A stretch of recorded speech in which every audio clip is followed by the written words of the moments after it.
আলুর দম বানানোর জন্য প্রথমে আলুগুলোকে হাফ সিদ্ধ করে নিয়ে খোসাগুলো ছাড়িয়ে নিয়েছি, আর ঠিক এরকম করে সাইজটা রেখেছি।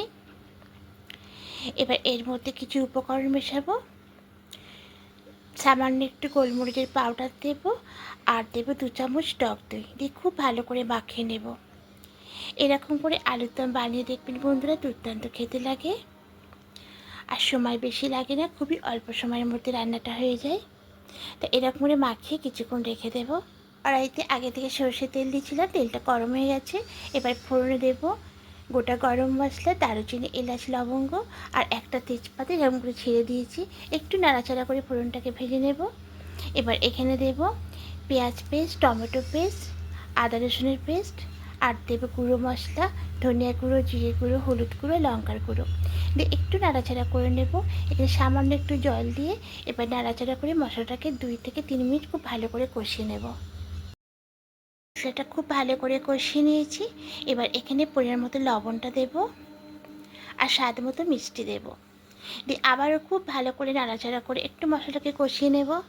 এরকম করে মশলাটাকে খুব ভালো করে কষিয়ে কষিয়ে রান্নাটা করতে হবে, তাহলে রান্নার স্বাদটা দ্বিগুণ বেড়ে যাবে। মশলাটা খুব ভালো করে কষিয়ে নিয়েছি, মশলা থেকে তেল ছাড়তে শুরু করে দিয়েছে।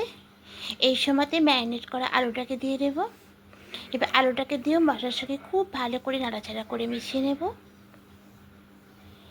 এবার এখানে যেই পাত্রে আলুটা ম্যারিনেট করে রেখেছিলাম তার মধ্যে সামান্য একটু জল দিয়ে ওই মশলা জলটা এর মধ্যে দিয়ে দেবো, দিয়ে আবারও খুব ভালো করে নাড়াচাড়া করে নেব। এবার এখানে আরও কিছুটা জল দেব, দিয়ে এবার ঢাকা দিয়ে 5 থেকে 10 মিনিট রেখে দেবো। এবার ঢাকাটা খুলে নেব। ঝোলটা অনেকটা কমে এসে মাখো মাখো হয়ে এসছে, এর থেকে বেশি শুকনো আর করবো না। এবার একটু নাড়াচাড়া করে নেব। নামানোর আগে সামান্য একটু ঘি দিয়ে ভালো করে মিশিয়ে নিয়ে এটা অফ করে নামিয়ে নেব। এবার একটা পাত্রের মধ্যে নিয়ে নেব। দেখুন বন্ধুরা, দেখতে কত সুন্দর লাগছে আর খেতে দারুণ হয়। একবার অবশ্যই বানিয়ে দেখবেন, আশা করি আপনাদেরও ভালো লাগবে। আর যদি রেসিপিটি ভালো লেগে থাকে একটা লাইক করে দেবেন, আর কমেন্টে অবশ্যই জানাবেন।